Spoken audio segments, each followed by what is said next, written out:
I'm Nguyen Thanh from Vietnam. Thank you very much, Professor Jacques Attali.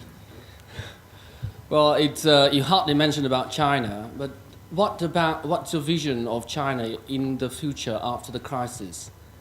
Yes, it's true. That was not part of my speech. I mean, speaking 20 minutes on such a large issue, I need to.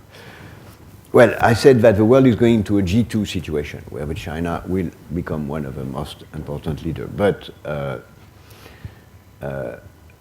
two things to be said. First, China has a lot of homework, a lot of things to solve at home.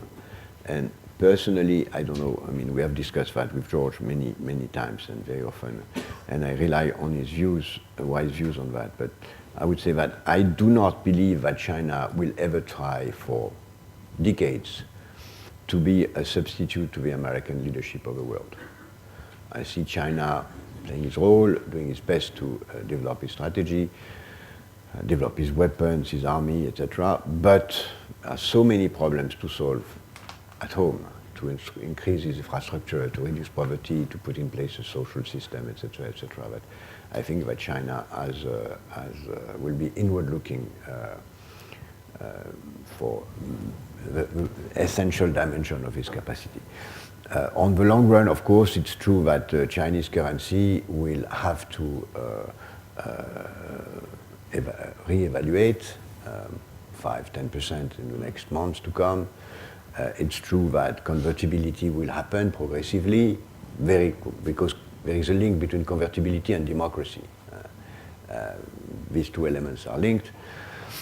And China will support both the dollar and the euro, because China cannot afford to have a collapse of the American economy and the European economy. China is both department store and financing house for clients of a department store. And of course they need, they have more interest than anyone else of the sustainability of their clients. Therefore, I do not believe that China will do more than try to slowly refocus on Chinese infrastructure issues and depend less on the foreign consumers. How do you see the role in the Chinese role in the setting the global rule of law? Well, in a perfect world, we will have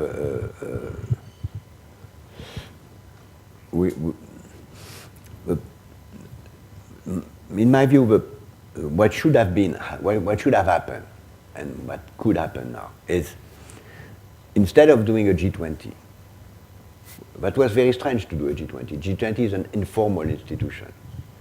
There is a formal institution of almost 20 countries, which is the Monetary Committee of the IMF, which is 24. And actually, it would have been much more rational to convene the G24, the Interim Committee of the Monetary Committee of the IMF, at the level of head of states. That would have been much more efficient, because it is an institution that can take decisions and move while the G20 is informal, and I was the Sherpa for France for 11 years. I know that no decision is taken in a G7 or G20 except what is acceptable by everyone and never implemented. Therefore, I think what China should do, and why do they convene a G20 and not an interim committee of the IMF? First, because the interim committee of the monetary committee of the IMF was chaired at that moment by Egypt, and it would have been strange to gather a meeting for the financial crisis under the chair of Mr. Boutros Ghali, Minister of Finance of Egypt, who is a close friend of mine and an excellent man. And second, because for the European and the Americans, it's much better to have an informal structure than a formal structure to take decisions when they are strong.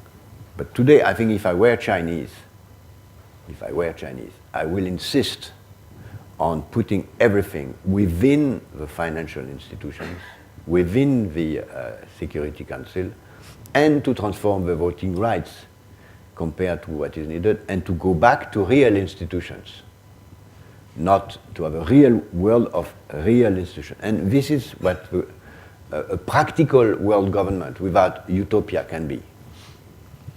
Just meeting of the interim committee of the World Bank and IMF more than World Bank, at the head of state level. And China, as well as India, could play a very strong role in transforming those institutions from inside.